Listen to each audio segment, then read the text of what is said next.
Hey everybody.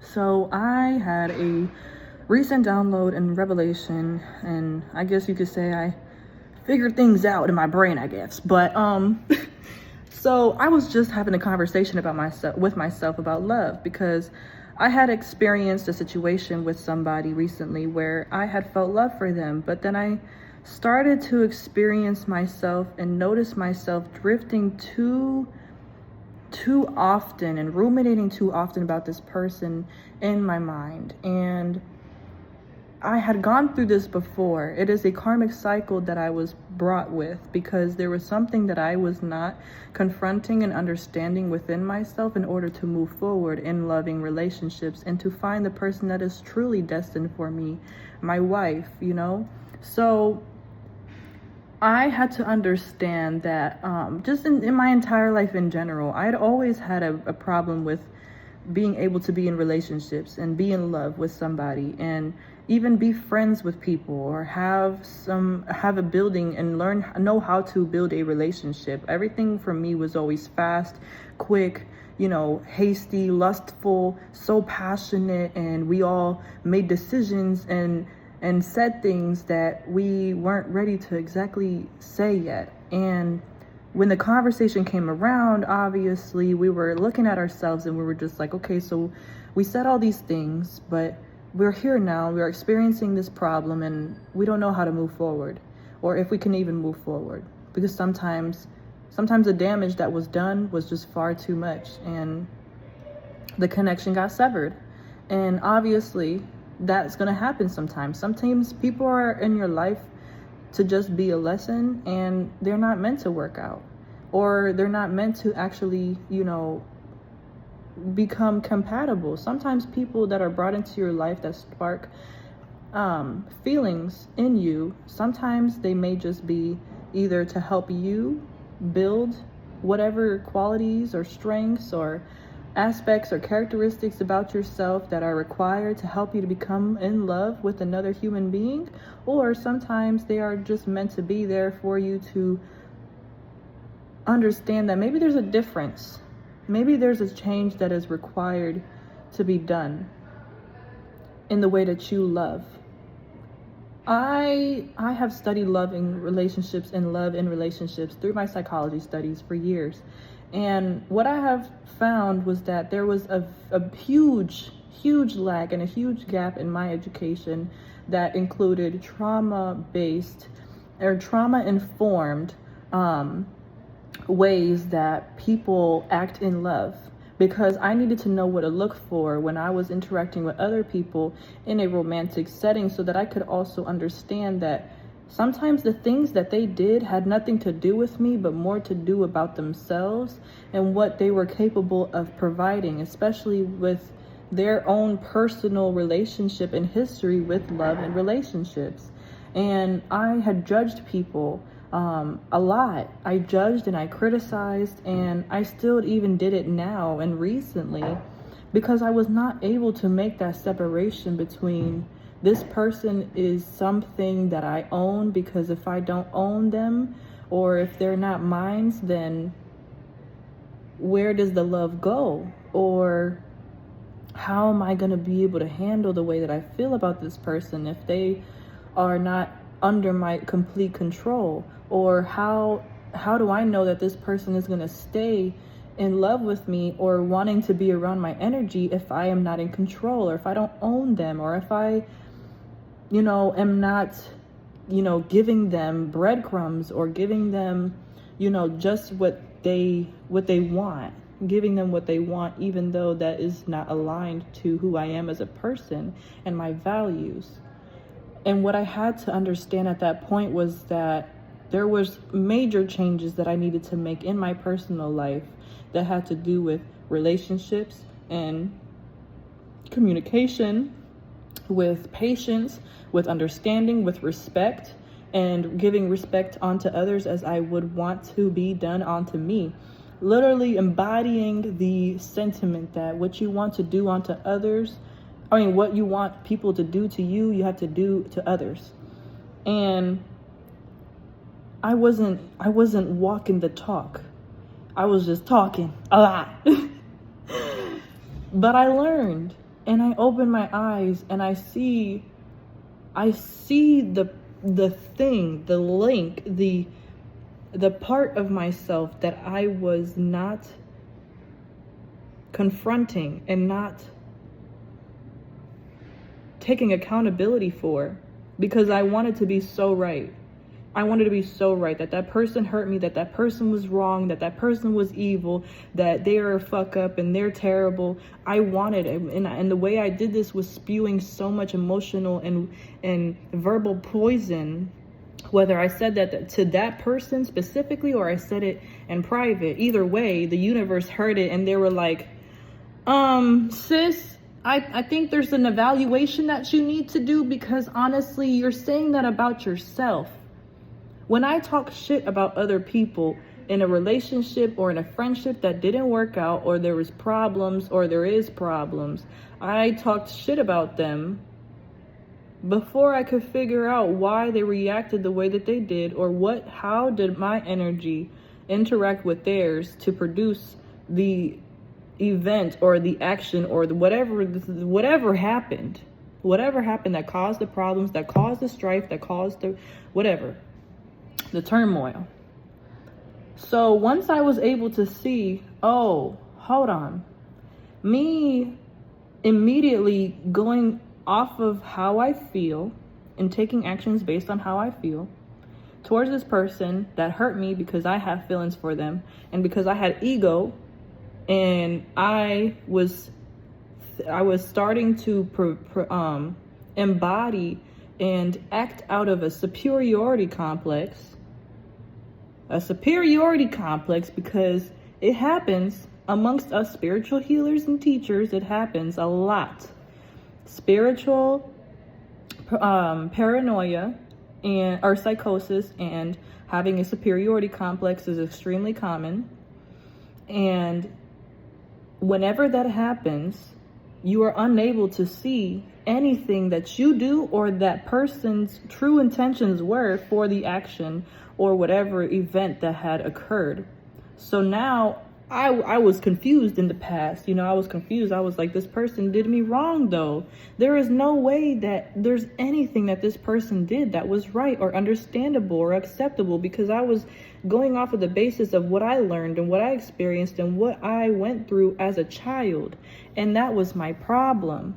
I was going based off of the only evidence that I had, and that was trauma, pain, abuse, violation, manipulation, gaslighting, I didn't have anything else. I had to teach myself how to love.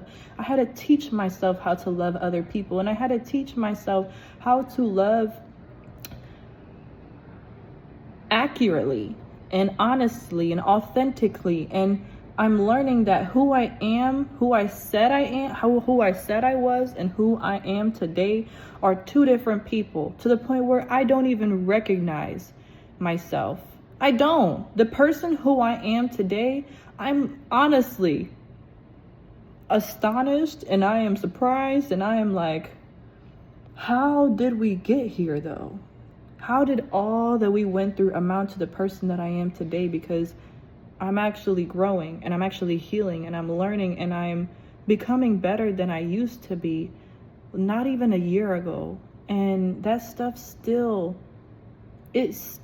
surprises me, and it still itches my brain in the best way, because I'm just like, this was really possible, even though I went through all that I went through. So the last component was, okay, I worked on the relationship with myself.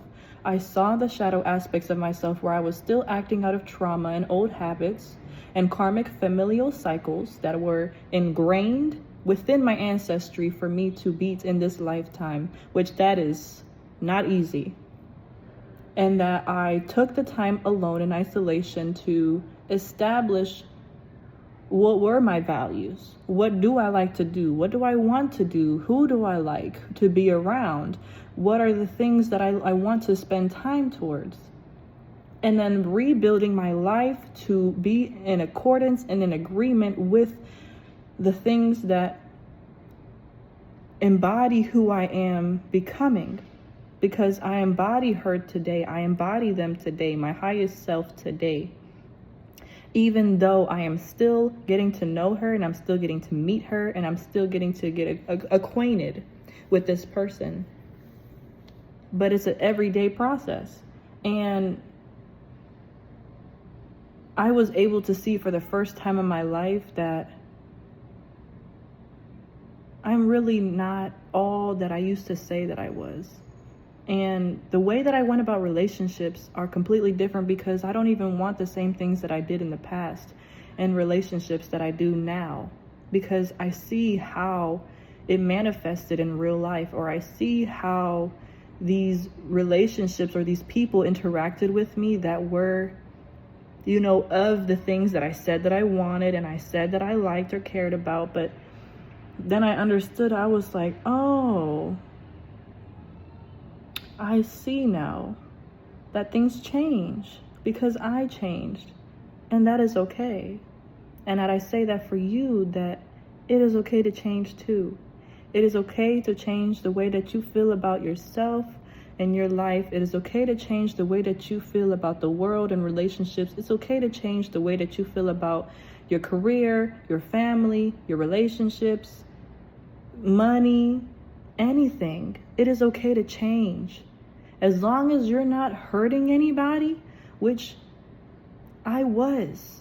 And I knew that it was imperative that I changed, because the thing about the universe is that they don't care who they strike down upon. They do not care who they give that karma to. They gonna get it. They gonna give it to you and lay you on your ass flat in a second without hesitation. Trust and believe. I know from personal experience, but I urge you to take some time to really look deeply after this full moon in Libra that we just had, literally today, and observe about how you act in your relationships. Observe how you confront your relationships. Observe how you interact with people in a familial sense, in a platonic sense, in a relationship sense, romantic, in all of these aspects. And really ask yourself again, if you haven't in a while, what do you really want in a relationship? And what do you really want for the people that you will call your friends or your soul family? Get really deep with identifying and being clear about the qualities that you would like to see around you, because those will be the same markers and qualities that you may have to make sure that they are existing and they are solidified and they are grounded in yourself before you're able to even ask or even receive any of it from anybody else. You have to give it to you, babe. You have to give it to yourself.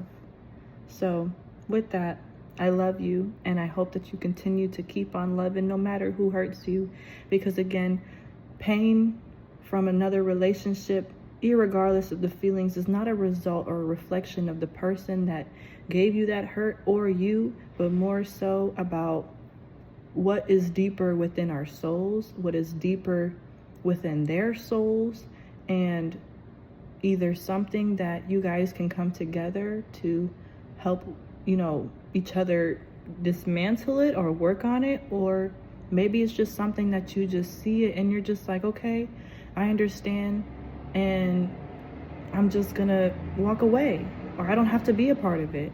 It's all a choice. Love is a choice. You can have love for somebody and still not want to be around them and still keep them at a distance. You can love somebody, you can be in love with somebody and fall out of love and realize you never was really in love with that person. You just was infatuated with the version of themselves that they showed you at that moment. But things can change. Everything is changing every day, all the time. So yeah, the prompt that I will give you for if you are doing some shadow work or some journal work is, how can I better love myself and others today? And what aspects in my life am I neglecting the way that I can love myself better? And why am I neglecting the action of loving myself better in these specific ways? because love is not always going to be easy or feel nice and feel all butterflies and goodness and gumdrops. It's not. Loving yourself is hard. It's dirty sometimes. It's scary sometimes. It's uncomfortable. It's frustrating. It's annoying. But just remember that the words that you use to describe the way that you love yourself, or the act of loving yourself, be careful about what words that you use, because you're talking to the person that's within you. And you wouldn't want to be annoying. You wouldn't want to call your partner annoying. You wouldn't want to call your baby annoying, or, you know, these things that are not coming from a loving energy and a peaceful and a light bringing energy. So, yeah, I hope that helps you. If you have any comments or questions or suggestions, please comment or DM me. And my DMs are open for the one-on-one integration container sessions, where we can work together to fill in the gaps of where you feel like you are missing something very essential in your life. And my name is Gabriella. I am, or Soul for short, and I am a spiritual healer and practitioner. And this is your reading. This is your message of the day. It's very love-based.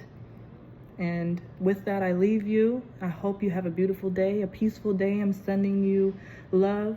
I'm extending grace and blessings upon you. And yeah, let me know what you guys come up with, if you would like to share anything. And until the next time, keep loving, my babes.